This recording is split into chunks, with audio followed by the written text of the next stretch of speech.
Windsor West. Mr. Speaker, after 10 long years of Liberal mismanagement, Windsor is still waiting for the Gordie Howe Bridge to open. A project that should have been a symbol of national strength is now becoming a monument to Liberal incompetence. The timelines keep shifting, the excuses keep changing, and there's zero transparency. But here's the part that worries me the most. When Windsor residents, local businesses, or even their local MP seeks answers, the minister is responsible either pass the buck or don't answer the emails at all. Imagine that, a government that cannot deliver a bridge, cannot meet a deadline, and cannot be bothered to reply. Meanwhile, our manufacturers are forced to take detours. Truckers are stuck with using one privately owned crossing that is gouging them. And every delay bleeds money, jobs, and confidence out of a corridor, Canada's most important trade corridor. Mr. Speaker, this is just a failure to deliver, this is a failure to govern. People of Windsor, Essex are tired of the who cares attitude. They deserve better, and I'm here to demand. The honourable member for Don Valley North. Mr. Speaker, I want to congratulate the North York General Hospital Senior Health Centre on their 40 years of exceptional and compassionate care. I advise the House of this wonderful institution, as it is the hub of medical services for seniors in my riding of Don Valley North. They first opened their doors in 1985 as a 60-bed long-term care home. They've stood the test of time and grown to 192 beds. I want to take this occasion to acknowledge the natural care, commitment, and wavering dedication of the staff at the Health Centre to patients and families. For 40 years, they proved that the best care is timeless and the compassion never grows old. As you see, Mr. Speaker, Senior Health Centre has been aging gracefully, so if their first 40 years are any indication, the best is still yet to come. Thank you. The honourable member for Battleford, Lloydminster, Meadow Lake. Mr. Speaker, amid the joy, light, and wonder of this holiday season stands the story of Christmas. As powerful today as it was over 2,000 years ago, Jesus Christ, born as a lowly baby in a manger, fulfilled prophecies long foretold, bringing hope to a waiting world. His birth reminds us that God often works through what is unexpected, using humility and faithfulness to accomplish great purpose. Through his life and humble obedience, Jesus extended to humanity the gift of salvation, enduring hope, and transformative love. During this season of Christmas and in all seasons, this miraculous gift fills hearts with peace, uplifts spirits with renewed faith, and blesses all who receive it with a hope and a love that never wanes. To you, Mr. Speaker, my colleagues in this House, and to all across our nation, I wish you all a very Merry Christmas. The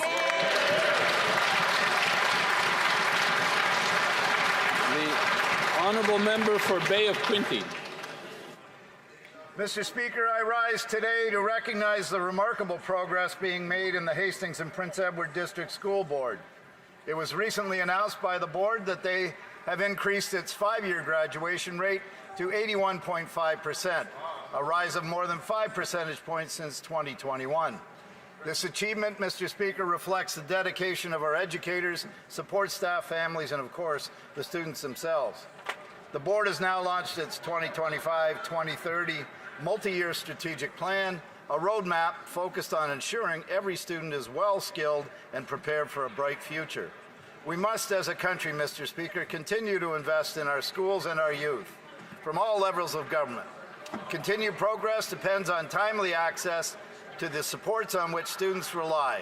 This includes Jordan Principle funding remaining essential for Indigenous learners across our regions. Today, I commend HBEDSB for its rising graduation rates and its commitment to excellence. Thank you. The honourable member for Provencher. Mr. Speaker, as Canadians, Christmas reminds us of the many blessings we enjoy. The greatest among them is the gift of Jesus Christ, when God became man to redeem humanity and bring light into a dark world. During the Christmas season, we're reminded that the Bible was the foundation which shaped the roots of Canada. From the words of Psalm 72, he shall have dominion from sea to sea, that are inscribed in the stones of Parliament and enshrined as the motto of our nation, to our values of freedom, hope, and charity, we are reminded that the Christian faith has been woven into the fabric of our nation. This heritage has blessed us with our traditions, our values, and our holidays. It has helped create a nation that prizes freedom, honors human dignity, and seeks justice and compassion for all. So this Christmas, may we in our hearts accept Jesus, God's gift to us, and continue working to preserve the nation that God has entrusted to us, a nation glorious and free. To you, Mr. Speaker, to my constituents of Provencher, and to all Canadians, Merry Christmas. The Honourable Member for Tayayakan, Parkdale High Park. Thank you, Mr. Speaker. I rise to recognize the resilience of Ukrainian nationals and Ukrainian Canadians in West Toronto and across Canada as Ukraine enters another winter defending itself from the illegal Russian invasion. Organizations such as Ukrainian Canadian Social Services and the Toronto chapter of the Ukrainian Canadian Congress have added their voices, making the essential case for this Commons to authorize unprecedented investments in Ukrainian defense, security, and aid, including yesterday's announcement of an additional $200 million in military assistance. I'm proud to be associated with a government that has invested more per capita in Ukraine's defense than any other nation. I also want to salute the work of such Ukrainian Canadian heroes as Alexander Romanko of the Congress's Technology and Innovation Committee and Anne Sputer, first Vice President of the Canadian Congress in Tayayakan, Parkdale High Park. On Holodomor Remembrance Day, we were fortunate to hear from Mykola Latishko, who shared his first-hand experience of survival during a Russia-forced famine carried out nearly 100 years ago. Then, as today, we know that Ukraine will never bow to Russian aggression. Slava Ukraine. The Honourable Member for Similkameen, South Okanagan, West Kootenay.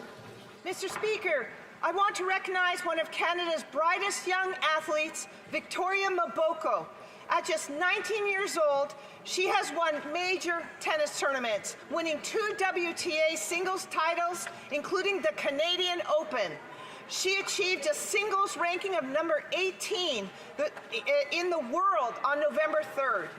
Earlier, she posted a stretch of 22 straight match wins without dropping a set on the ITF circuit, and she represented Canada in the Billie Jean King Cup. This is all with the support of Tennis Canada's elite training program. As a former professional tennis player and coach, I know that these wins have come at a tremendous amount of sacrifice, grit, and determination. Let us celebrate Vicky Maboko for all that she has achieved. She is a shining example and a hero to a generation of young Canadians. Vicky, we are so proud of you. Hear, hear. Hear, hear.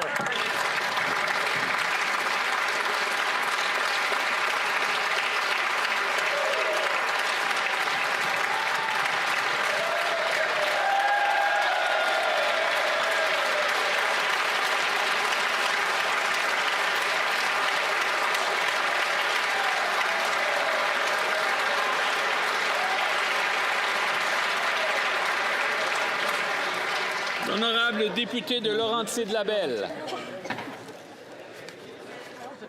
Monsieur le Président, après l'annulation crève-cœur de l'an dernier faute de neige, je peux recommencer, Monsieur le Président? Oui, la députée peut recommencer.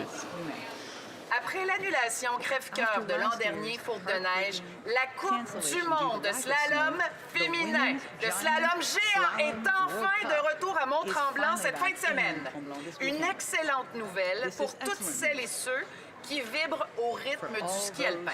Accueillir une épreuve de la Coupe du monde, c'est plus qu'un honneur, c'est une reconnaissance internationale. C'est la démonstration que notre savoir-faire figure parmi les meilleurs au monde pour recevoir un événement de cette envergure. Bienvenue à Ariane Forgette et Justine Lamontagne, nos 2 Québécoises qui dévaleront les pentes. Comme porte-parole au Bloc québécois en matière de tourisme et députée de Laurentides-Labelle, je suis fière de voir Tremblant, les Laurentides et le Québec rayonner ainsi sur la scène mondiale. Je salue le leadership de Patrice Malo et de toute son équipe qui font de Mont-Tremblant une station exceptionnelle. The Honourable Member for Surrey Newton.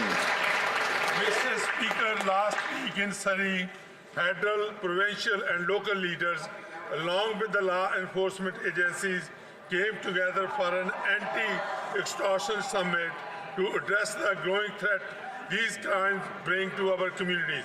extortion often tied to organized crime, put families and small businesses at risk. Our government, led by our Prime Minister, is taking strong and coordinated action.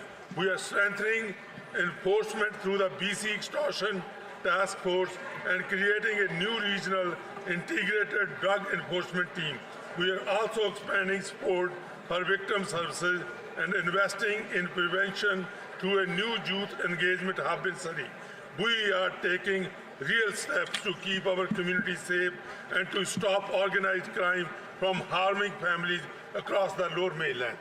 Good job. Good job. The honourable member for Cowichan, Malahat, Langford. I stand today with my fellow Vancouver Island colleagues. I am heartbroken. Yesterday, the Crofton Pulp Mill in my riding announced a full mill closure. 375 direct and 1,000 indirect jobs and almost $1 billion of economic impact in the region are lost. But this is not about numbers. This is about the workers and their families. They simply want jobs, safe communities, and affordable life. Many are from Duncan and North Cowichan that is already struggling with homelessness, unemployment, and one of the highest crime rates in British Columbia. Life will now get worse for even more families. The Prime Minister should be ashamed. His promises, policies, and platitudes have all failed, while he says, who cares? He has failed to negotiate a trade deal, leaving BC with 31 mills closed and counting, and 45% tariffs on softwood lumber that are destroying the entire industry. I will always stand for responsible use of natural resources and our economic well-being. Will the Prime Minister? L'honorable député de Vimy. Mr. Speaker, I rise to recognize a very positive moment of spiritual and diplomatic significance that took place last week in the ancient city of Nicaea in the Republic of Turkey. Pope Leo and Ecumenical Patriarch Bartholomew marked 1,700 years since the first Ecumenical Council held in 325. That council helped shape Christianity and our basic values and beliefs, including respect, harmony, solidarity, and freedom, which are also embedded in our Charter of Rights and Freedoms. Les chefs des églises catholiques et orthodoxes ont commémoré cet anniversaire historique en envoyant au monde un message fort sur la nécessité de la réconciliation, du dialogue et du respect mutuel pour toutes les personnes, quelles que soient leurs croyances et leur origine ethnique. À une époque marquée par les conflits, les persécutions et la polarisation, le rencontre montre qu'il est possible de surmonter nos différences au service de la paix et de la dignité humaine. Merci, Monsieur le Président. L'honorable député de Côte-du-Sud, Rivière-du-Loup, Kataskomig, Témiscouata. Monsieur le Président, dans nos régions, le monde est tanné de voir qu'il y a des règles pour les gens ordinaires puis un autre pour les chums du Premier ministre. Pendant que des familles coupent dans l'épicerie et que 2,2 millions de personnes vont aux banques alimentaires, le gouvernement libéral trouve encore le moyen d'aider Brookfield, l'ancienne entreprise du Premier ministre. Ce géant a caché des profits dans les paradis fiscaux et esquivé 6,5 milliards de dollars en impôts, des impôts qui auraient pu soutenir nos travailleurs et nos communautés. Et pendant que le chômage monte à 6,9 %, les libéraux signent un contrat de 500 millions pour créer des emplois en Europe, sur un campus dont Brookfield possède la moitié des actifs. Chez nous, on appelle ça des passe-droits pour les petits amis. Un gouvernement, c'est là pour servir le monde, pas ses chums. Chez nous, dans le Bas-Saint-Laurent et en Chaudière-Appalaches, le monde respecte les règles. Il mérite un gouvernement qui fait pareil. Honorable député de Mont-Saint-Bruno-L'Acadie. Monsieur le Président, aujourd'hui nous sommes ravis d'accueillir à Ottawa une jeune athlète qui fait revenir le Canada partout dans le monde, Victoria Mboko. À seulement 19 ans, Victoria s'est imposée comme l'une des étoiles montantes du tennis mondial, en remportant son premier titre de VTA 1000 ici à Canada, à l'Union nationale à Montréal. Victoria a démontré un talent surprenant, une détermination remarquable et une maturité digne de plus grandes championnes. J'ai eu le privilège d'assister à la demi-finale et à la finale à Montréal, à l'issue desquelles je lui avais remis un certificat de reconnaissance du député. Son parcours témoigne de ce que le travail, la discipline et la résilience peuvent accomplir et inspirent déjà des milliers de jeunes à travers les pays. Au nom de mes collègues ici en Chambre, Victoria, merci de faire la fierté du Canada. Bravo et continuez d'inspirer une génération.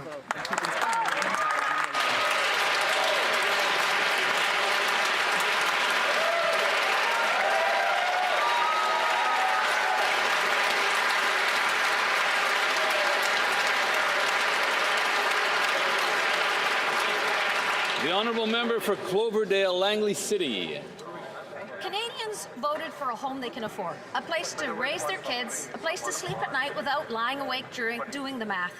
But after all the Liberal glossy promises, the Parliamentary Budget Officer has made one thing painfully clear.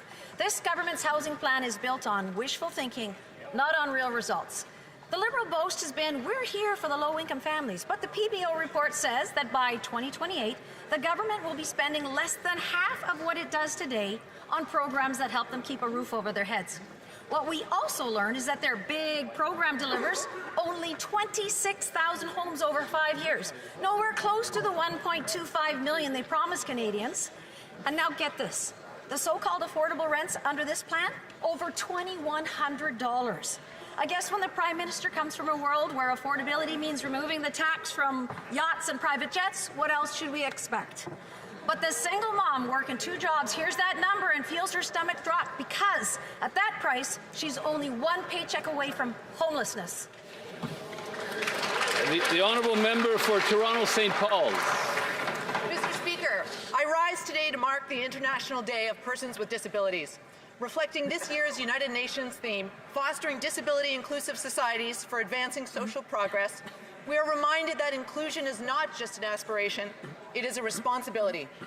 This year, our government launched the Canada Disability Benefit, a vital new addition to our social safety net that is already helping over 232,000 Canadians. Budget 2025 ensures this benefit is tax-free and also proposes a $150 payment to help cover the cost of applying for the disability tax credit. Today, let's celebrate progress and pledge to continue the work needed to remove barriers, to make employment meaningful, available, and accessible, built to welcome people of all abilities, to make inclusion feel like belonging, not an accommodation, but a right. With determination and partnership, nothing about us without us. We can build Canada and all of our communities strong. Hear, hear. Oral questions, questions orales, the honourable leader of the opposition. Le ministre de Patrimoine est tanné, Monsieur le Président, et les Canadiens sont tannés aussi. Tannés de payer 16 800 $ pour une panier d'épicerie par année. Tannés de payer 51% plus pour l'épicerie. Tannés de payer 30% de plus pour un faux filet de bœuf. Tanné de payer 23% plus pour un poulet entier. Monsieur le Président, combien de personnes le Premier ministre va-t-il forcer aux banques alimentaires avant que lui aussi soit tanné? Le très honorable Premier ministre. Monsieur le Président, je suis heureux que le taux d'inflation ici au Canada est plus bas. C'est 2,2%. Ça, c'est l'index consommateur. Deuxièmement, je suis heureux que le taux d'accroissement des salaires est plus gros. 3,2%. On fait de progrès. Le taux de chômage est plus bas. L'économie croît. La vie est bonne. The honourable leader of the opposition. Voilà. Il est heureux avec le coût de l'épicerie. Écoutez, selon le rapport sur les prix des aliments au Canada, quand ce gouvernement libéral a pris le pouvoir, ça coûtait 8 300 $ pour une panier d'épicerie par année pour une famille. Per year for an average family to purchase groceries. Now it costs $16,800. Grocery prices doubled due to the inflation driving taxes and deficits that have driven up the price of everything. The Prime Minister promised that he could be judged by grocery prices. So, how much will it cost to eat in 2026? The Right Honourable Prime Minister. Mr. Speaker, I fully understand why the opposition leader is ignoring the fact that this is a new Canadian government, one that has created the strongest economy in the G7. That's the truth. That's what the numbers show. That is the future of our great country. According to Canada's food price report, when the Liberals took office, the cost of a basket of groceries was $8,300. Now, it's $16,800, double.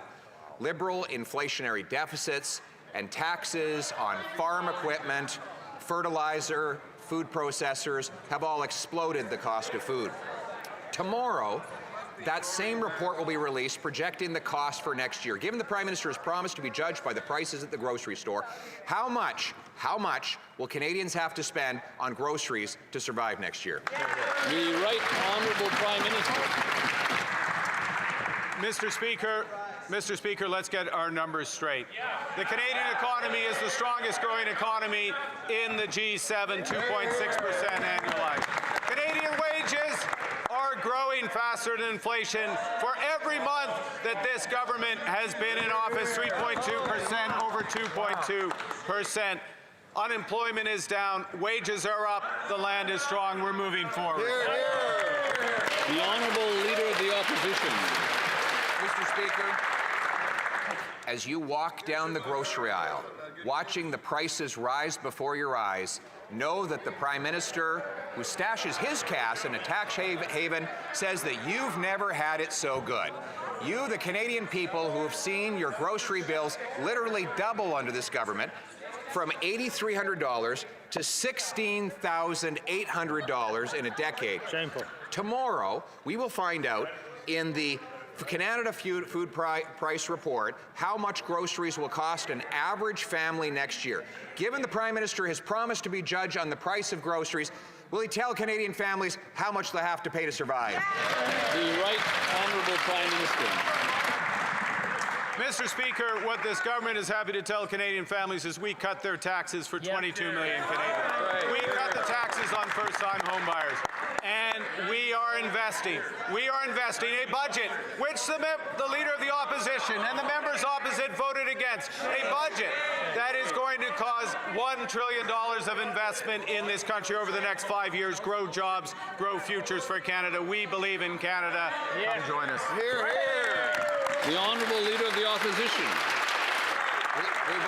We voted against this Prime Minister doubling Justin Trudeau's deficit, which will drive up groceries even more. And what's he spending the money on? On corporate bailouts for companies that ship jobs out of Canada.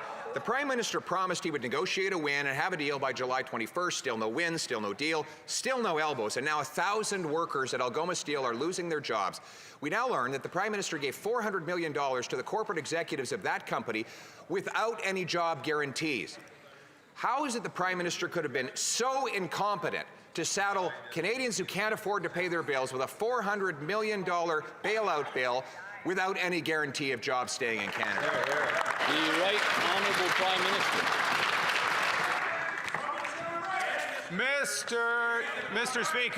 Mr. Speaker, these are difficult times in Sault Ste. Marie, and our hearts go to the families. But as I quote the CEO of Algoma Steel, that there would be an even darker day if this government hadn't acted. Exactly. That loan, that support, saved 2/3 of those jobs. That loan, that support gives Algoma a bridge to the future that we are building strong in this country and that they voted against. Hear, hear. The Honourable Leader of the Opposition. As long as the CEO is happy with the $400 million gift he got from the Prime Minister, that's all that matters to these Liberals. He didn't give the workers a bridge to the future, he gave them a bridge to the unemployment lines, 1,000 of them. 1/3 of the workers at Algoma in Sault Ste. Marie have now lost their jobs after the Prime Minister paid to have those jobs shipped abroad. How is it that he could have been so irresponsible with the money of hardworking Canadians that he would pay a corporate CEO $400 million to send 1,000 jobs south? The Right Honourable Prime Minister. Mr. Speaker, may I quote a Conservative leader that's actually in office? The Premier of Ontario. We had a choice. Save 2/3 of the jobs or let the company go down. We chose the future. We chose the future for Algoma Steel so they can invest in the future, so we can buy Canadian, so we can build this country. They had an opportunity to vote for that future. They voted against it. It's good that we're here. The Honourable Member for Belleuil-Chambly. Mr. Speaker, the Minister of Canadian Heritage and Nature left,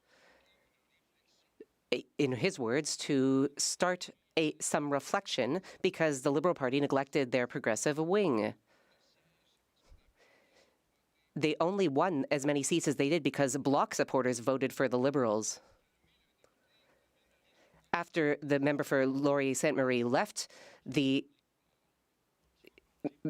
Prime Minister appointed a replacement, but who will speak for language, culture, and Quebec? The Right Honourable Prime Minister. May I? Mr. Speaker, we have 44 MPs here speaking for Quebec.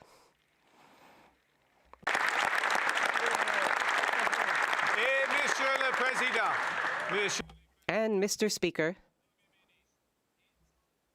as Prime Minister, as an Anglophone, I will still protect the French language. I will protect Quebec culture. The Honourable Member for Belleuil-Chambly.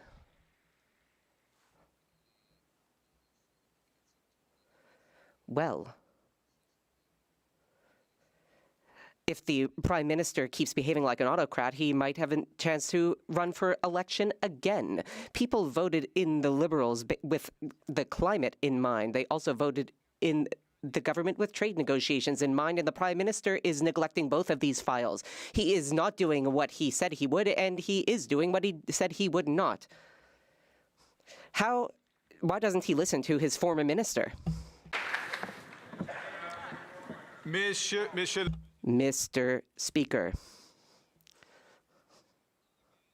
I am continuing to work towards our climate goals because we need major investments, not just rules. We need investment in clean electricity in Quebec, in nuclear power in Alberta and Ontario.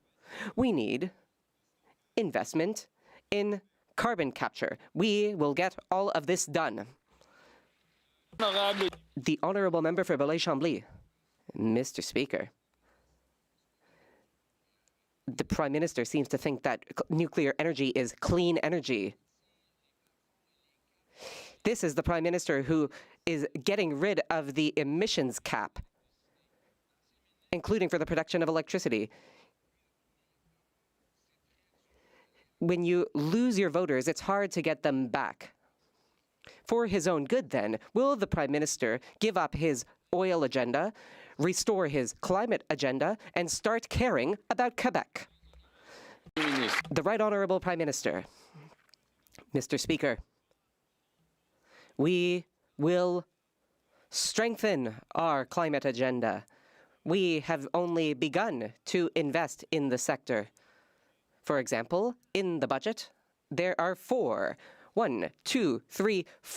billion invested in Hydro-Quebec and clean electricity through investment tax credits. And that is only the start of a major project. The Honourable Leader of the Opposition. Liberals love to give corporate bailouts and handouts to companies that ship jobs out of our country. Now we learn the Liberal government has pledged $15 billion, or $1,000 for every tax-paying family in Canada, people who can't afford food, to Stellantis. And Mr. Speaker, investment is fleeing this country almost as fast as the Prime Minister is running out the back door of Parliament right now. Why won't he?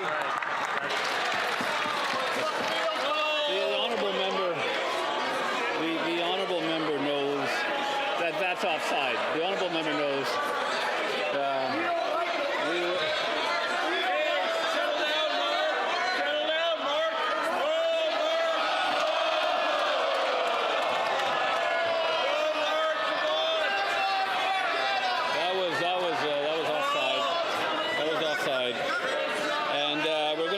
To the next question, which is also that of the Leader of the Opposition.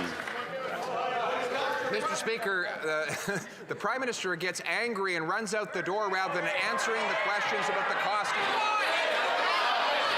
He didn't say he wasn't here. $15 billion out the door, $1,000 for every tax-paying family to a company that is shipping jobs out of the country. Why is he sending our dollars away, our jobs away, while he runs away?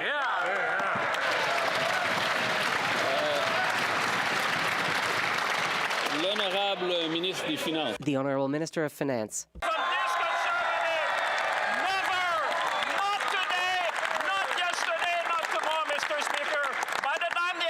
On this side of the House, every single member on this side, Mr. Speaker, we're fighting for Canada. We're fighting for auto industry. We're fighting for our workers. We're fighting to build Canada strong, Mr. Speaker. We should all join to defend our workers in the middle of a trade war. We don't need that kind of conservative politics. We need to stand up for Canada, build Canada strong. I believe in Canada, Mr. Speaker.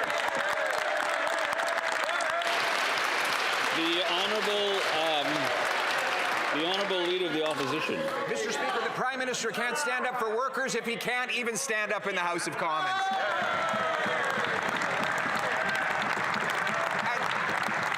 And that Finance Minister is the one that signed the sweetheart $15 billion subsidy deal. I've got company here. Just do the job. I've got company. I didn't hear the beginning of the question. The member did lose one question, but I'd like him to start from the top on that one. Minister cannot stand up for workers if he cannot even stand up and answer my questions, Mr. Speaker. And that Finance Minister is not stood up for workers either. He signed a $15 billion sweetheart subsidy deal with Stellantis. And now, that same company, taking our tax dollars, the equivalent of $1,000 for every family in Canada, is shipping the jobs to the United States of America. The current industry minister says she has not even read the $15 billion contract. Has the Prime Minister even read the contract, or did he simply look at the $15 billion deal and say, who cares? The Honourable Minister of Finance. Mr. Speaker, Canadians who are watching at home are looking at someone whose only need is ever made was to come to this House, Mr. Speaker. On this side of the House, Mr. Speaker, we have always stood to make sure we will build this country. We will attract investment, Mr. Speaker. He should be ashamed. Ask Canadian, when is the last deal he brought in this country, Mr. Speaker?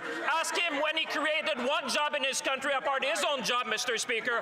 On this side of the House, we will always stand for workers. We will bring investment. We will build a strongest economy in the G7 because we believe in Canada. We're going to fight, Mr. Speaker, every single day for Canada. The Honourable Leader of the Opposition. You're going to go and report to the Prime Minister to the Witness Protection Program because he refuses to stand in this House and answer about his government's expenditure of $15 billion, $1,000 for every Canadian family to one company, supposedly to create jobs. That same company now ships those jobs south of the border, and the government is covering up the contract. Yesterday, we learned from the company that they don't have any reason to retract the contract. So why doesn't the government release the full details of the contract so that Canadians can find out how badly the Prime Minister ripped them off? The Honourable Minister of Industry. 3 points. First, he should ask the member from Windsor-Tecumseh from his side of the House whether she agrees with what he says regarding the Stellantis workers in Windsor. First. Second, when it comes to the documents, the committee members will have access to all the documents. That's a moot question. That's right. Third, when it comes to what is happening with Stellantis at Brampton, we had a contract. They broke the contract. Stellantis did. We'll get our money back, Mr. Speaker. The Honourable Leader of the Opposition. 3 points, Mr. Speaker, about this $15 billion bailout and handout. She didn't read the contract, she didn't read the contract, and she didn't read the contract. How can she possibly claim she's going to get the money back when she doesn't know what legal powers are in the contract? Because she admits she didn't read the contract, Mr. Speaker. So my question to her, as families are lining up at food banks because they can't afford food. How does she justify charging every single household $1,000 for a handout to a company shipping jobs south of the border? The Honourable Minister of Industry. Mr. Speaker, first and foremost, I didn't admit that. Second, I read the contract. And third, the committee members will have all the details. That being said, Mr. Speaker, what we'll do is we will fight for these jobs. We know that the workers are affected in the auto sector, in the steel sector, by the unjustified and unjustifiable American tariffs. And we will make sure that we get these jobs back to Canada, and we'll fight for every single job, Mr. Speaker.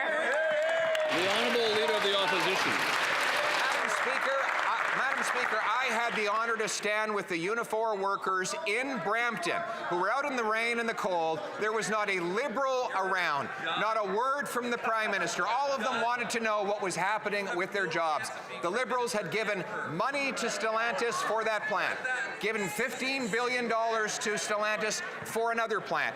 And those workers, out in the cold, unable to afford their mortgages, were wondering how it was possible for this Prime Minister to give $15 billion without even guaranteeing their jobs. Does he have the courage to stand up now and explain it to their face? The Honourable Minister of Industry. Mr. Speaker, I don't need any lesson. We don't need at least any lesson from the Conservatives when it comes to courage and standing up for workers that are unionized. That is why I was in Brampton along with the workers, and that is why I was even talking to Lana Payne a bit earlier today. Because you know what she was telling me? She was saying to me how much the Harper government and the Conservative government in 2009, when the government at the time decided to bail out GM and Chrysler, they did nothing to protect the workers, and that is what is their record when it comes to the auto sector. The Honourable Leader of the Opposition.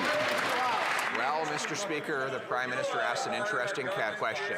Who cares? Who cares, he asked. Well, he's not there, so he doesn't care, Mr. Speaker.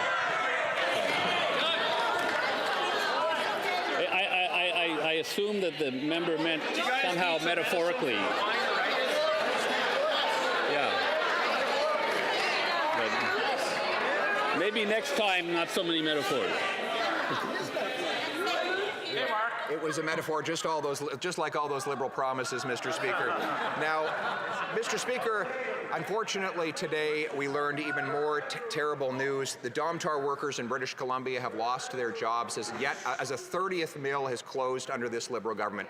The Prime Minister promised that he would get a deal to end the tariffs, and those tariffs have tripled, all while he removes the legal challenge against the illegal softwood lumber tariffs. How is it the Prime Minister broke his promise and sold out our lumber workers? The Honourable Minister of Jobs and Families. I'm glad the member opposite has realized there is a trade war. That trade war is creating challenging times for the people of Crofton, and we understand that. I was on the phone with the CEO today working on new solutions to retool that mill. I was on the phone with the Minister of Forestry looking at new fiber solutions for the mill. We are standing up for the forestry industry. They just complain. The Honourable Member for Repentigny. Mr. Speaker, the Prime Minister promised to build one Canadian economy. He wasn't lying. He built one sole economy, one filthy Western oil economy, pipelines. He said he was building a pipeline due to Donald Trump, but not 1 inch of pipeline will be built during the Trump presidency. However, the pipeline will pollute for the next 40 years. This is a betrayal not just of Quebec, but of all the countries who have not given up the fight against climate change. How can these Liberals look themselves in the mirror? The Honourable Minister of the Environment and Climate Change. Mr. Speaker, I am happy to talk about how we will build Canada strong. When we talk about this, we are talking about hydroelectricity in Iqaluit, the high-speed train between Toronto and Quebec City, all using Canadian steel and aluminum. These are very important projects, and there will be many others. For example, the graphite mine in Quebec. They will create good jobs in Canada and a strong future for our country. The Honourable Member for Repentigny. Mr. Speaker, regardless of what the minister said, Quebecers did not vote in Liberals for them to abandon the fight against climate change and transform Canada into a planetary nuisance. They did not vote for Liberals in order to get a pipeline rammed down the throat of another province. They did not vote for Liberals in order to make our children live through more and more natural disasters. Quebecers did not vote for that. And there's a lot of Liberals who did not vote for that either. Are they not fed up with swallowing this dreck? L'honorable ministre de l'identité de la culture canadienne. The Honourable Minister of Identity and Canadian Culture. Mr. Speaker, this morning, I learned that the separatist movement wants to impose a loyalty test on Quebec artists. I wonder if the Bloc believes in that. It would be surprising because they didn't talk about culture during the budget debate. Quebec separatists do not have a monopoly on Quebec pride. The Honourable Member for Charlesbourg, Haute-Saint-Charles. Mr. Speaker, not 10 days, not 5 days, not 2 days, just 1 day after inheriting the official languages file, the minister from Ville-Marie said he was fed up with talking about the decline of French in Quebec. As Mathieu Bocoté said so well, it's the usual federal Liberal denial, exasperation, and scorn about the future of French in Quebec. Mr. Speaker, does the Prime Minister realize that he made a monumental mistake when he appointed the least competent Liberal to the most important position to defend the French language in Canada and Quebec? The Honourable Minister. Mr. Speaker, there's no one in Canada who thinks that Pierre Poilievre would protect French.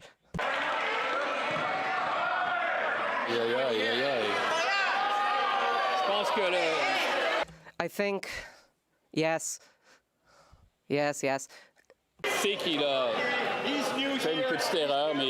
He made a mistake, but he still has the floor.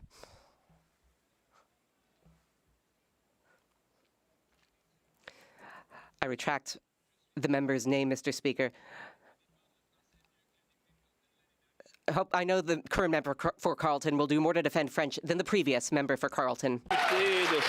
The Honourable Member for Charlesbourg, Haute-Saint-Charles.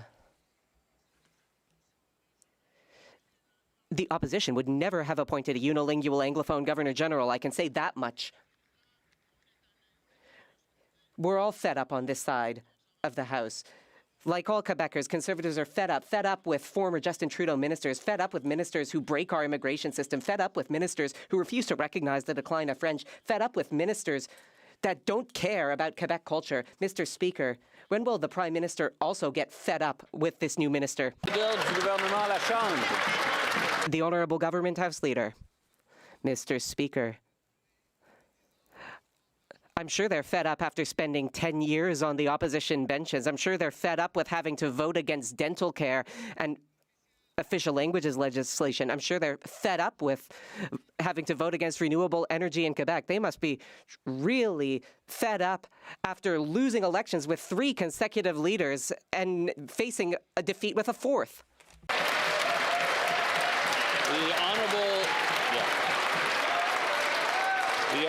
The honourable member for Thornhill. Mr. Speaker, the Liberal government handed Algoma Steel $400 million and got 0 Canadian jobs in return. Now, 1,000 workers in Sault Ste. Marie are getting pink slips just weeks before Christmas. Worse, the Liberals knew about these layoffs, and they wrote them the check anyway. They looked steelworkers in the eye and promised to fight for them. The promise turned out to be a $400 million lie, and they knew it from day one. So can anyone over there explain why corporate welfare matters more than Canadian jobs? The Honourable Minister of Jobs and Families.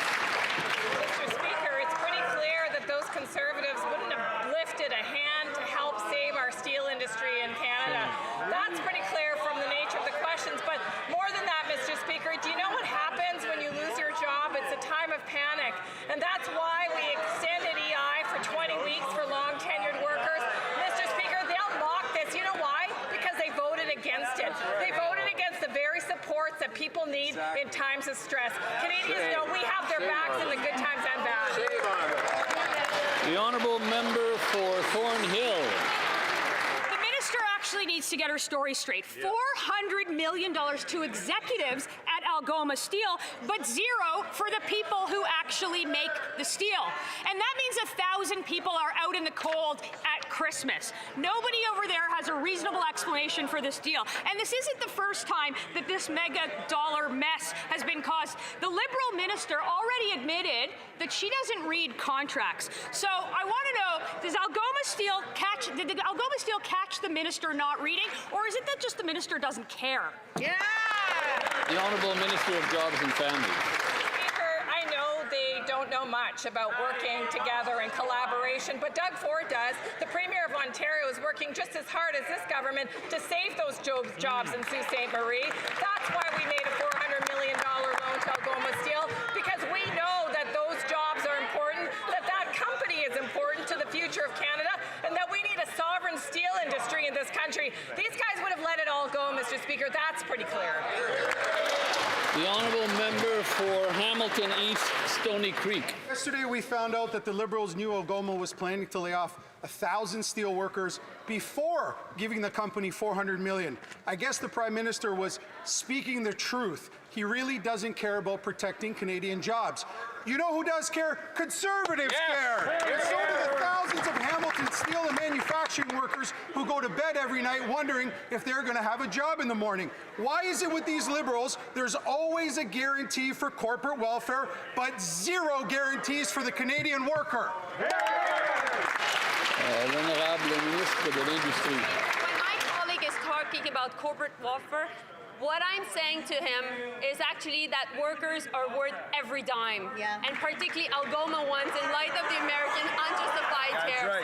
And that is exactly why we decided, along with the Conservatives in Ontario, actually with Doug Ford's government, to support the company as it was facing existential threat.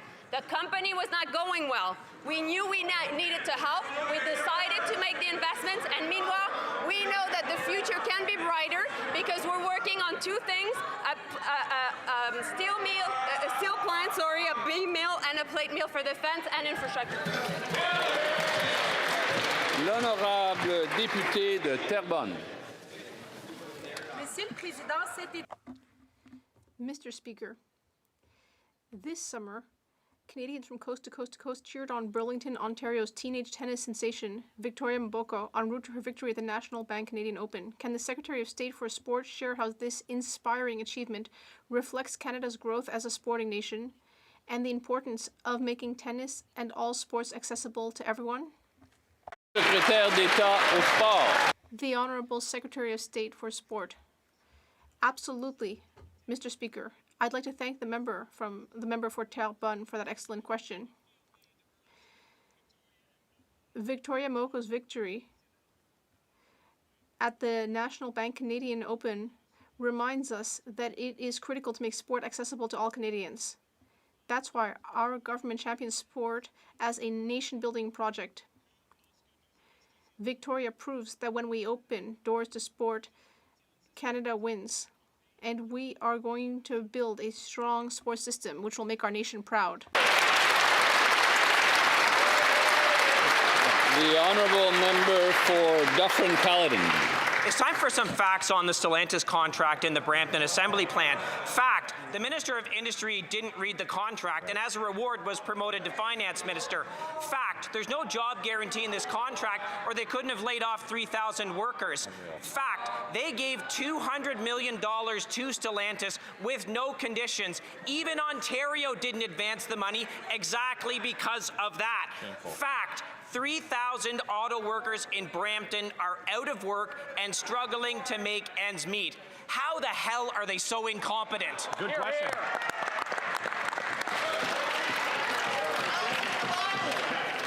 The Honourable, whoa. Well, let's be careful about I mean, let's be careful about some of the words we use. People are watching at home. Their kids are watching.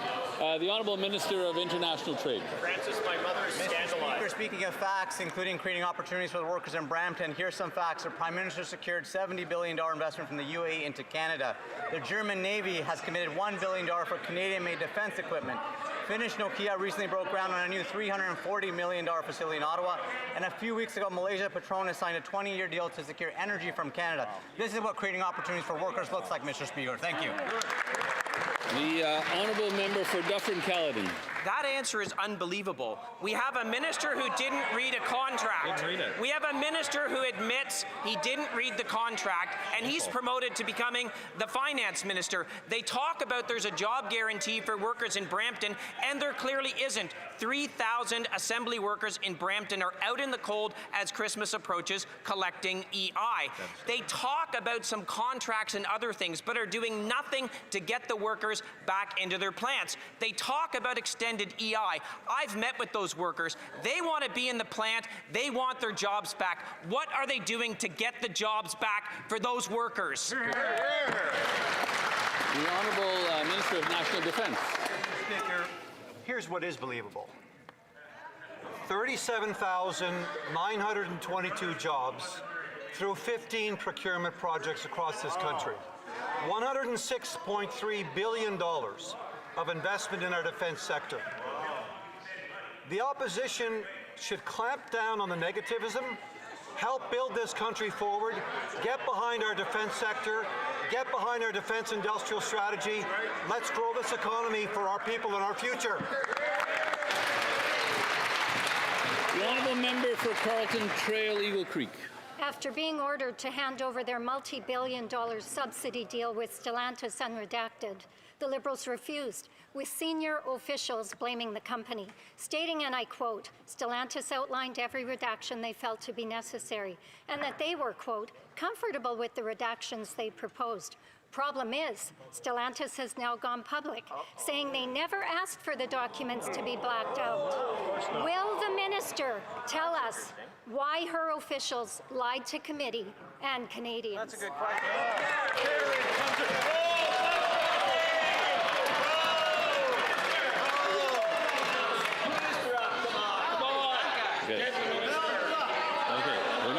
We're not quite ready yet. We're not quite ready yet.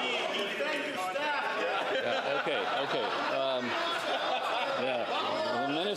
The minister is very popular. The Secretary of State for Rural Development. Thank you very much, Mr. Speaker. Once again, they're calling down Canada, they're calling down Saskatchewan. And as the leader of the opposition pontificates from the comfort of Stornoway, Mr. Speaker, our leader, the Prime Minister of Canada, is busy fighting for every inch of trade opportunity in this changing world. The men on this side, men and women on this side of the House are helping win that fight, and Canada is going to continue that fight with or without the opposition.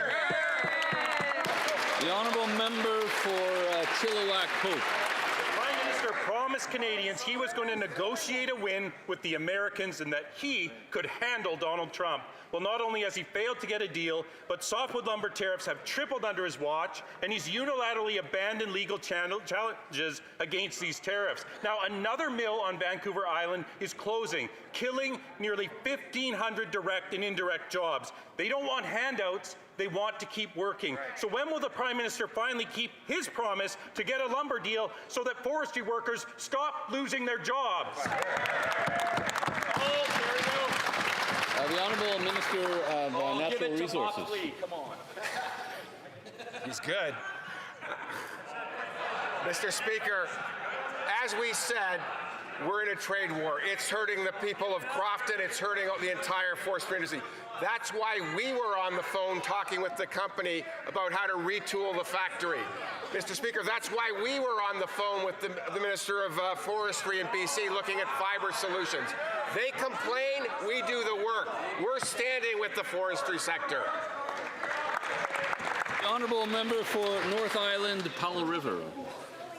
Devastated, gutted, heartbroken. Just 3 of the emotions I felt after learning 375 Canadians would be losing their jobs with the closing of the Crofton Mill. These are Canadians with mortgage payments, with young families, Canadians who were already struggling with the rising cost of living before receiving this terrible news. This government promised to support our workers and secure market access for our goods. Instead, lumber tariffs have tripled and thousands of Canadians have lost their jobs. If their so-called plan is really working, can they guarantee that no more mills in Canada will close as a result? The Honourable Secretary of State for Seniors. Mr. Speaker, that Conservative member needs to take several seats. On my riding of Vancouver Island, I can tell you that they know we are supporting the softwood lumber industry, whereas their plan is to, quote, get out of the way, to, quote, do nothing. Our government is investing in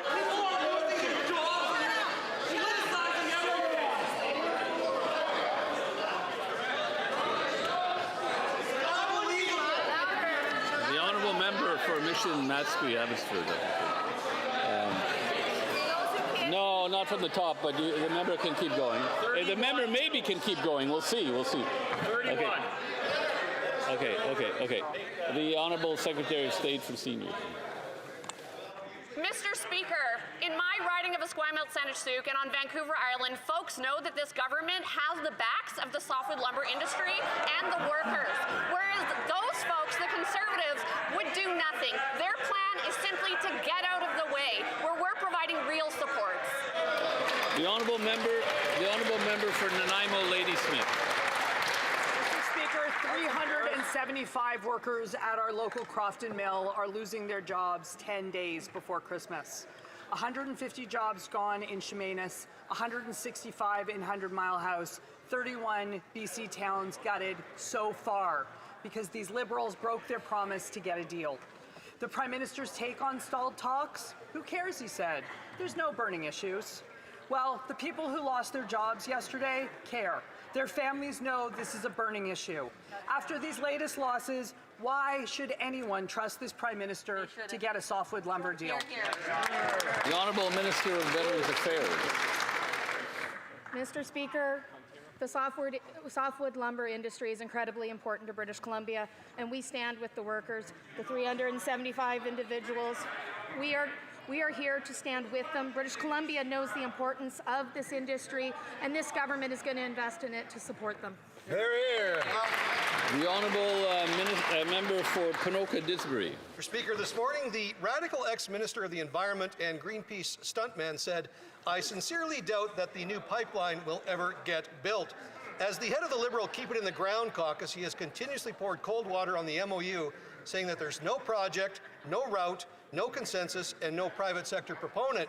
The former minister knows what the Prime Minister won't admit, that the West Coast tanker ban makes any project impossible.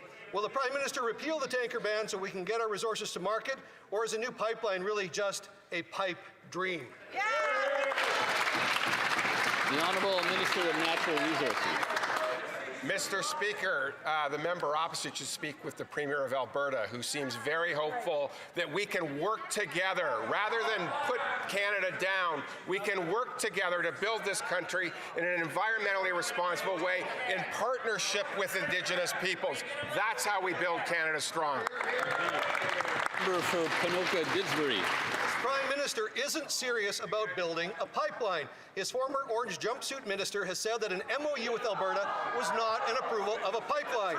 He knows that a decade of his government's anti-resource extraction laws has made it impossible to find a private sector proponent. Just like the NDP Premier of British Columbia, this Prime Minister is hiding behind a tanker ban that blocks Canadian resources from getting to market and will block any future projects.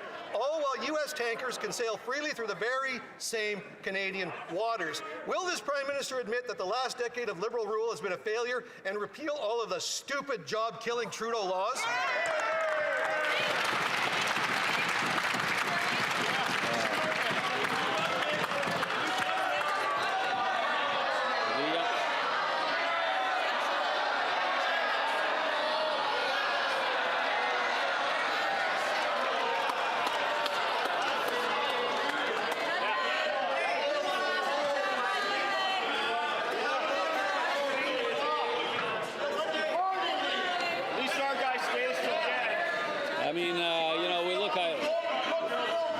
2 votes. That's going to take a certain amount of time. I think most members want to end the question period in a timely manner. The Honourable Government House Leader. Thank you, Mr. Speaker. To listen to these members of Parliament from Alberta is to get a taste of real dejection, Mr. Speaker. Right. Real dejection that what? A Prime Minister of Canada and a Premier of Alberta put their signatures to a solemn document that does what? That creates major possibilities in renewable power, in electric generation, in carbon sequestration, Mr. Speaker, in resource development, in making Canada a renewable and conventional energy superpower. Those guys are pretty disappointed about that, Mr. Speaker. The Honourable Member for Edmonton Northwest. The Prime Minister disrespected chiefs by shutting them out of the MOU consultations and discussions with Alberta. The Prime Minister talked down to First Nation chiefs yesterday at AFN about not breaking trust for 20 minutes, but then he completely ignored all questions from Alberta First Nations. The Prime Minister is breaking trust with First Nations, he's breaking trust with investors, he's breaking trust with Albertans, British Columbians, his caucus and his own cabinet on whether he'll build a pipeline or not. Will he show real leadership by committing to a pipeline today or continue to just divide Canadians? Yeah, way to go, Bill! The Honourable Parliamentary Secretary to the Minister for Crown Indigenous Relations. Mr. Speaker, our government continues to respect and acknowledge the important work that they're doing as First Nations leaders across this country. Our ministers have been busy all week listening to rights holders, going to the meetings. I myself, as a former First Nations National Youth Council member and a former regional chief, know the important work that goes into the development of resolutions, all of the different debates that they have. Our government is listening, and we look forward to building our country together with First Nations.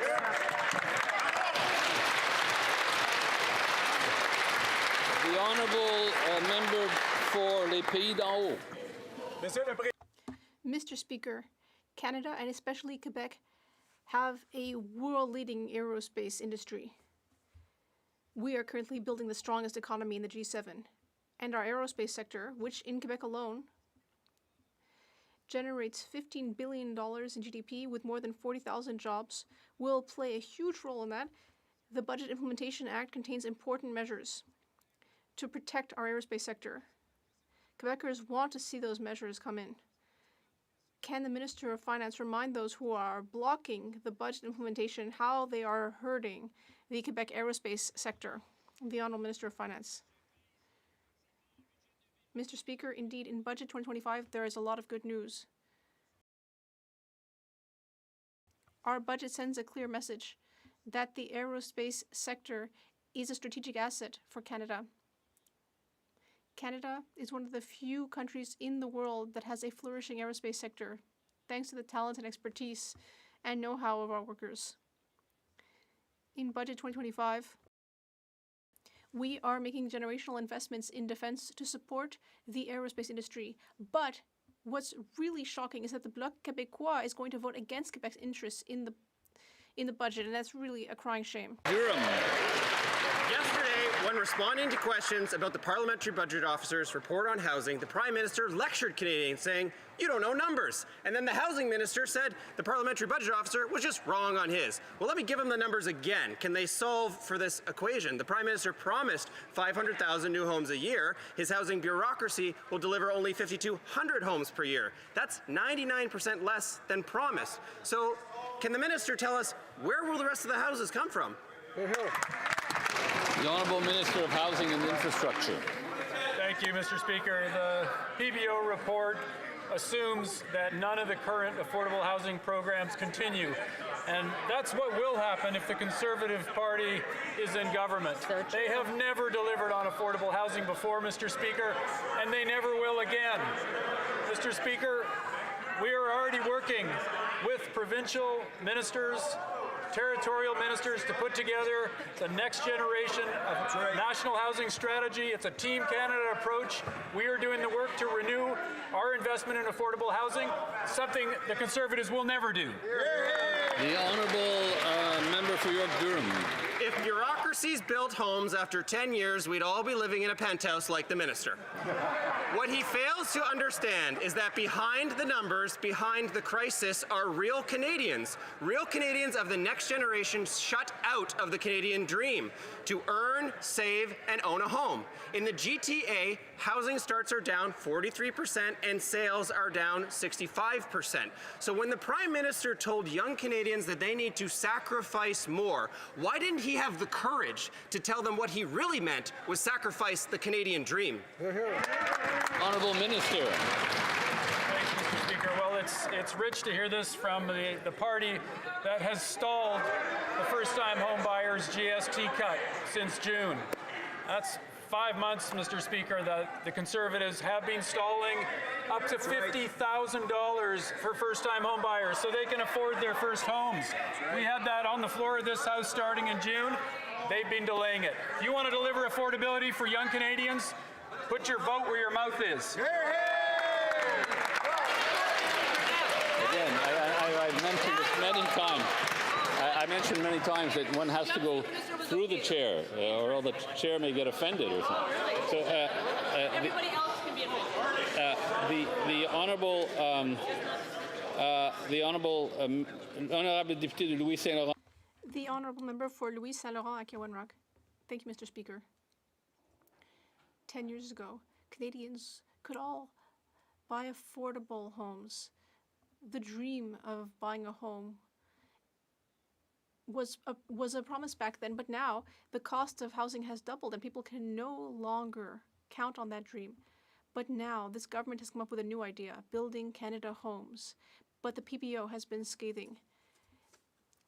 This organization set a goal, 250,000 new homes, but actually, according to the PBO, it's only going to be 25,000, only 10%. That's what we're actually going to get. Why is this government so great at building red tape? The Honourable Minister of Government Transformation. Thank you, Mr. Speaker. 10 years ago, there wasn't a single housing organization that didn't heave a sigh of relief when they realized that the Harper decade was finally over, given that the Harper government completely ignored affordable housing. For example, the leader of the official opposition only presided over 6 new affordable housing units.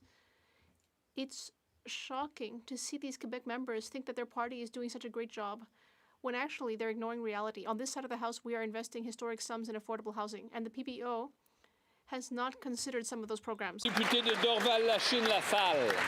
Mr. Speaker, yesterday, after weeks of Conservative delays, the Justice Committee finally resumed its work on the Combating Hate Act, and we will continue that work on Thursday. But, Mr. Speaker, will they make sure bail reform is passed before Christmas? Could the minister speak to the importance of keeping this work moving so that Canadians can see these important justice reforms take place? Thank you so much. The Honourable Secretary of State for Combating Crime. Mr. Speaker, Canadians have been clear that they want stronger protections in the face of rising hate, and they want meaningful bail reform, Mr. Speaker. After weeks of Conservative delay tactics and stalling in committee, I'm really happy to see that they might move forward on the Combating Hate Crime legislation on Thursday. But however, Mr. Speaker, when it comes to bail reform, the Conservatives are complete hypocrites. Our bail reform legislation will make sentences harsher for criminals, and it will end bail for serious and repeat offenders, Mr. Speaker. But of course, they don't want that to pass, because what would they use for their clickbait to find? L'honorable député de Beauce. The honourable member for Beauce. Mr. Speaker, my father once promised me that if I worked hard, I could buy a good home to raise my family. Today, can I say the same thing to my daughters? No, Mr. Speaker. Over the last decades, Liberals doubled the cost of housing. And what are they doing to fix this problem? They're creating more red tape with Building Canada Homes. For what, $3.2 million homes? Wow, impressive. Will the Minister of Housing rise today and admit that this housing program is a total failure?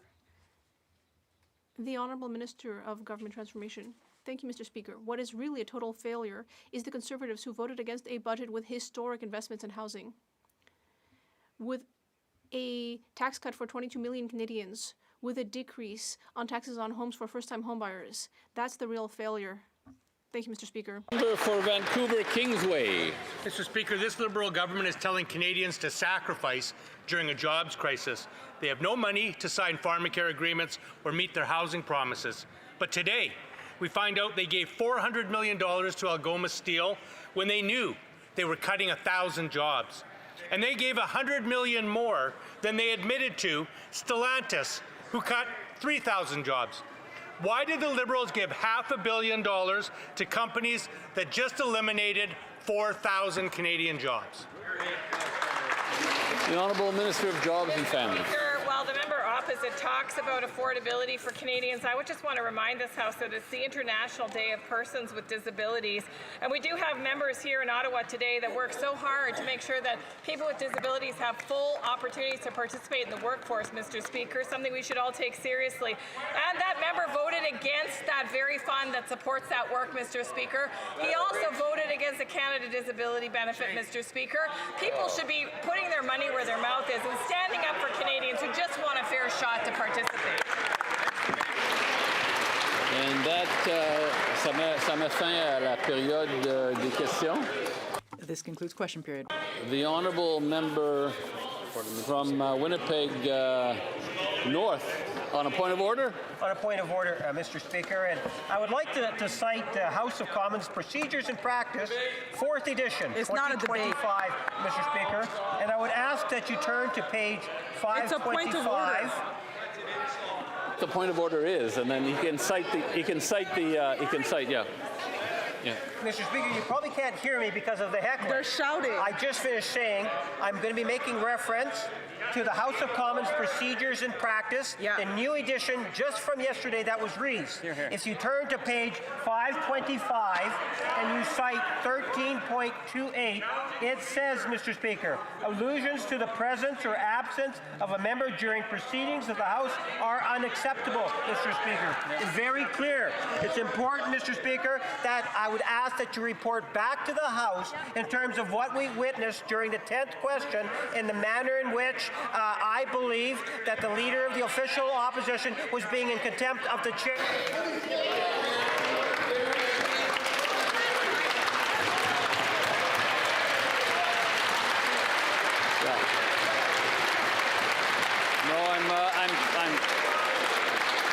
I'm familiar with that rule, and in fact, it cost a member a question today.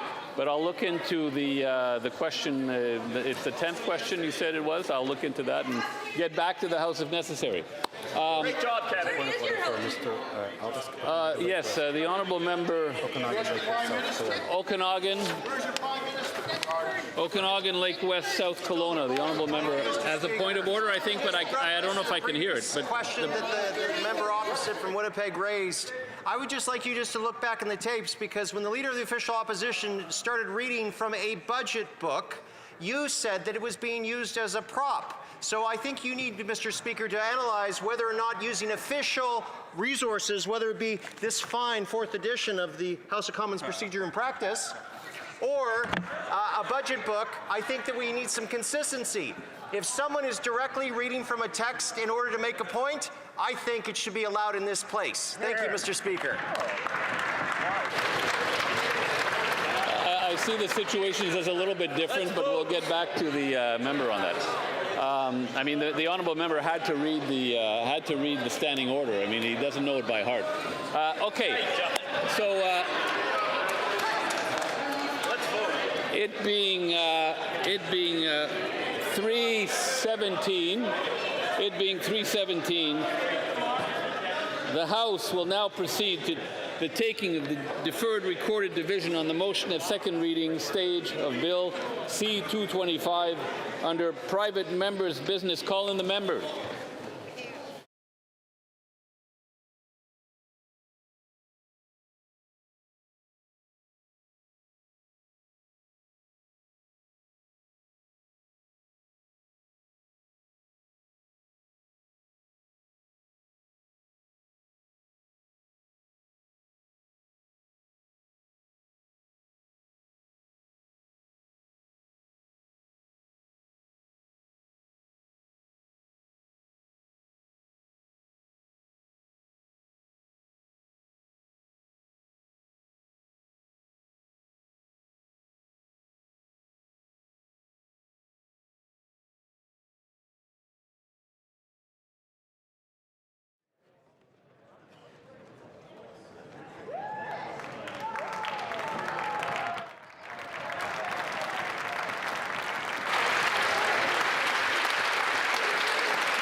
Comme il s'agit du premier...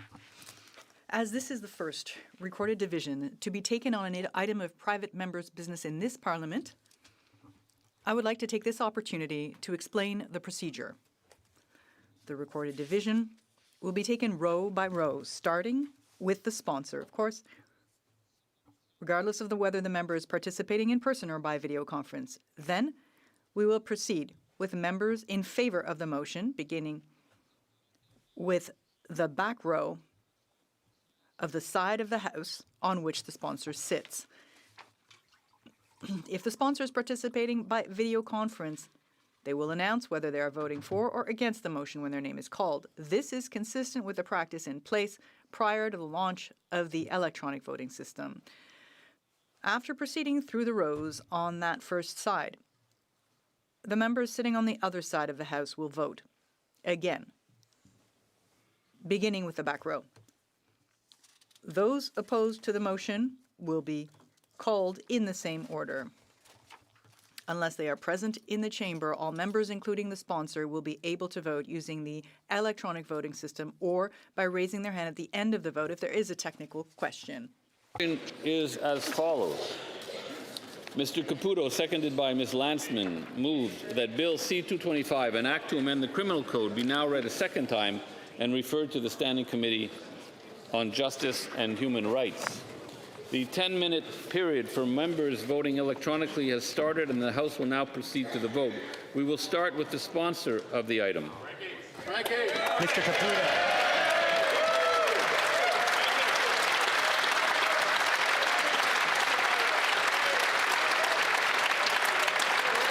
We will now proceed to members participating in person.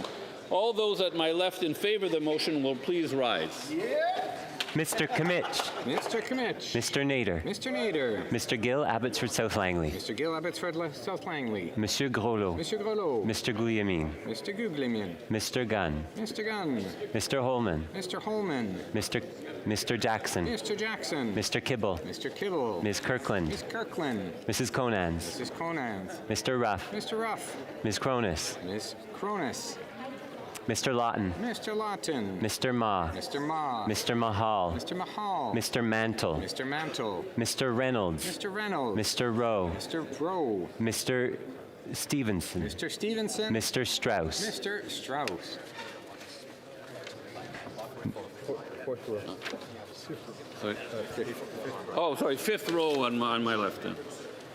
Mr. Morrison. Mr. Morrison. Mr. Lewis Essex. Mr. Lewis Essex. Mr. McLean Calgary Centre. Mr. McLean Calgary Centre. Mr. Patser. Mr. Patser. Mr. Leslie. Mr. Leslie. Mr. Leslie. Anderson. Mr. Anderson. Mr. Anderson. Mrs. Anstey. Mrs. Anstey. Mr. Au. Mr. Au. Mr. Babber. Mr. Babber. Mr. Bailey. Mr. Bailey. Monsieur Bélanger, Sudbury Est, Manitoulin, Nickelbelt. Monsieur Bélanger, Sudbury Est, Manitoulin, Nickelbelt. Mr. Bexty. Mr. Bexty. Mr. Bonk. Mr. Bonk. Ms. Kobania. Ms. Kobania.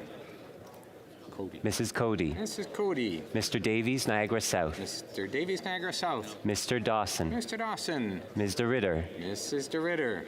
Mr. Gill, Calgary Skyview. Mr. Gill, Calgary Skyview. Mr. Gill, Brampton West. Mr. Gill, Brampton West. Mr. Gill, Calgary McKnight. Mr. Gill, Calgary McKnight. Mr. Gill, Windsor West. Mr. Gill, Windsor West.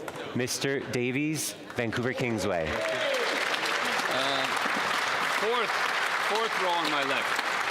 Mr. Tolmie. Mr. Tolmie. Monsieur Lefebvre. Monsieur Lefebvre. Mr. Arnold. Mr. Arnold. Mrs. Gallant. Mrs. Gallant. Mr. Reed. Mr. Reed. Mr. Allison. Mr. Allison. Mr. Vierson. Mr. Vierson. Mr. Epp. Mr. Epp. Mr. Williamson. Mr. Williamson. Mr. Falk Provencher. Mr. Falk Provencher. Mr. Diot. Mr. Diot. Mr. Macaulay. Mr. Macaulay. Mr. Menegakis. Mr. Menegakis. Mrs. Wagenthal. Mrs. Wagenthal. Mrs. Jansen. Mrs. Jansen. Mr. Abu Taif. Mr. Abu Taif. Mr. Dalton. Mr. Dalton. Mr. Dowdle. Mr. Dowdle. Mr. Cram. Mr. Cram. Monsieur Blanchette-Jonca. Monsieur Blanchette-Jonca. Monsieur Lemire. Monsieur Lemire. Third row on my left. Mr. Van Popta. Mr. Van Popta. Monsieur Généreux. Monsieur Généreux. Monsieur Gould. Monsieur Gould. Mr. Viss. Mr. Viss. Mr. Tucker. Mr. Tucker. Mr. Steinley. Mr. Steinley. Mr. Zimmer. Mr. Zimmer. Mr. Lobb. Mr. Lobb. Mr. Baldinelli. Mr. Baldinelli. Mr. Calkins. Mr. Calkins. Mr. Redicott. Mr. Redicott. Mr. Muse. Mr. Muse. Mr. Waugh. Mr. Waugh. Ms. Rood. Ms. Rood. Mr. Ho. Mr. Ho. Mrs. Falk, Battleford Lloydminster Meadow Lake. Mrs. Falk, Battleford Lloydminster Meadow Lake. Ms. Gladue. Ms. Gladue. Mrs. Goodridge. Mrs. Goodridge. Mr. Shipley. Mr. Shipley. Mr. Bragdon. Mr. Bragdon. Monsieur Savard-Tremblay. Monsieur Savard-Tremblay. Monsieur Sainte-Marie. Monsieur Sainte-Marie. Madame Larouche. Madame Larouche. Second row on my left. Mr. Aitchison. Mr. Aitchison. Mr. Small. Mr. Small. Mr. Major. Mr. Major. Mr. Strahl. Mr. Strahl. Monsieur Brassard. Monsieur Brassard. Mr. Moore. Mr. Moore. Monsieur Berthold. Monsieur Berthold. Mr. Workington. Mr. Workington. Mrs. Cramp-Nyman. Mrs. Cramp-Nyman. Mr. Canna. Mr. Canna. Mrs. Roberts. Mrs. Roberts. Mr. Morin. Mr. Morin. Mr. Ross. Mr. Ross. Madame Vien. Madame Vien. Monsieur Martel. Monsieur Martel. Mr. Cooper. Mr. Cooper. Mr. Lloyd. Mr. Lloyd. Mr. Lawrence. Mr. Lawrence. Monsieur Champoux. Monsieur Champoux. Monsieur Deschamps. Monsieur Deschamps. First row on my left. Mr. Doherty. Mr. Doherty. Mr. Schmale. Mr. Schmale. Mr. Brock. Mr. Brock. Mr. Bazan. Mr. Bazan. Mrs. Block. Mrs. Block. Mrs. Thomas. Mrs. Thomas. Monsieur Deltel. Monsieur Deltel. Ms. Lanceman. Ms. Lanceman. Mr. Barlow. Mr. Barlow. Mr. Seaback. Mr. Seaback. Mr. Barrett. Mr. Barrett. Mr. Albus. Mr. Albus. Monsieur Simard. Monsieur Simard. Monsieur Fortin. Monsieur Fortin. All those at my right in favor of the motion will please rise. Sixth row on my right. Ms. Fancy. Mr. Fanjoy. Mr. Greaves. Mr. Greaves. Ms. Harrison. Ms. Harrison. Ms. McKelvey. No, Ms. Hurdle. Correction. Ms. Hurdle. Ms. Hurdle. Monsieur Joseph. Monsieur Joseph. Mr. McDonald Cardigan. Mr. McDonald Cardigan. Mr. Mallet Bay of Quinty. Mr. Mallet Bay of Quinty. Ms. Miedema. Ms. Miedema. Madame Mingarelli. Madame Mingarelli. Ms. Nathan. Ms. Nathan. Ms. Wien. Ms. Wien. Monsieur Tumba. Monsieur Tumba. Ms. O'Rourke. Ms. O'Rourke. Mr. Rana. Mr. Rana. Ms. Royer. Ms. Royer. Mr. Saini. Mr. Saini. Monsieur Sari. Monsieur Sari. Mr. Sawatsky. Mr. Sawatsky. Ms. Sodi. Ms. Sodi. Ms. Tesser Dirksen. Ms. Tesser Dirksen. Monsieur Villeneuve. Monsieur Villeneuve. Monsieur Watchhorn. Monsieur Watchhorn. Fifth row on my right. Ms. Yip. Ms. Yip. Mr. Baker. Mr. Baker. Monsieur d'Entremont. Monsieur d'Entremont. Madame Lalonde. Madame Lalonde. Mr. Palowski. Mr. Palowski. Mr. Zuberi. Monsieur Zuberi. Mr. Ailson. Mr. Ailson. Madame Lapointe, Rivière-de-Mille-Îles. Madame Lapointe, Rivière-de-Mille-Îles. Mr. Baines. Mr. Baines. Mr. Coteau. Mr. Coteau. Mr. Gahir. Mr. Gahir. Ms. Hefner. Ms. Hefner. Madame Lapointe, Sudbury. Madame Lapointe, Sudbury. Mr. Sousa. Mr. Sousa. Mr. Carr. Mr. Carr. Ms. Akan. Ms. Akan. Mr. Al Saoud. Mr. Al Saoud. Madame Auguste. Madame Auguste. Mr. Chang. Mr. Chang. Mr. Clark. Mr. Clark. Mr. Connors. Mr. Connors. Mr. Danko. Mr. Danko. Monsieur Deschênes-Thériault. Monsieur Deschênes-Thériault. Mr. Earl. Mr. Earl. Fourth row on my right, yeah, fourth row on my right. Monsieur Yakano. Monsieur Yakano. Monsieur Lauzon. Mr. Lauzon. Mr. Maloney. Mr. Maloney. Ms. Suds. Ms. Suds. Madame Desrochers. Madame Desrochers. Mrs. McKelvey. Mrs. McKelvey. Mr. Hanley. Mr. Hanley. Mr. Casey. Mr. Casey. Madame Fortier. Madame Fortier. Mr. Baptiste. Mr. Baptiste. Mr. Clausen. Mr. Clausen. Monsieur Ramsey. Monsieur Ramsey. Ms. Church. Ms. Church. Mr. McKinnon, Coquitlam, Port Coquitlam. Mr. McKinnon, Coquitlam, Port Coquitlam. Mr. Morrissey. Mr. Morrissey. Monsieur Schiefke. Monsieur Schiefke. Ms. Cedar Brampton South. Ms. Cedar Brampton South. Ms. Vandenbeld. Ms. Vandenbeld. Mrs. Zaid. Mrs. Zaid. Third row on my right. Mr. Dogood. Mr. Dogood. Mr. Erskine-Smith. Mr. Erskine-Smith. Mr. Fisher. Mr. Fisher. Mr. Dollywall. Mr. Dollywall. Madame Châtel. Madame Châtel. Mrs. Romanado. Mrs. Romanado. Mr. Lewis Kitchener-Conestoga. Mr. Lewis Kitchener-Conestoga. Mr. Assassi. Mr. Assassi. Mr. Grant. Mr. Grant. Monsieur Laitao. Monsieur Laitao. Mr. Bardisi. Mr. Bardisi. Madame Kayabaga. Madame Kayabaga. Mr. Lamoureux. Mr. Lamoureux. Madame Brière. Madame Brière. Mr. Turnbull. Mr. Turnbull.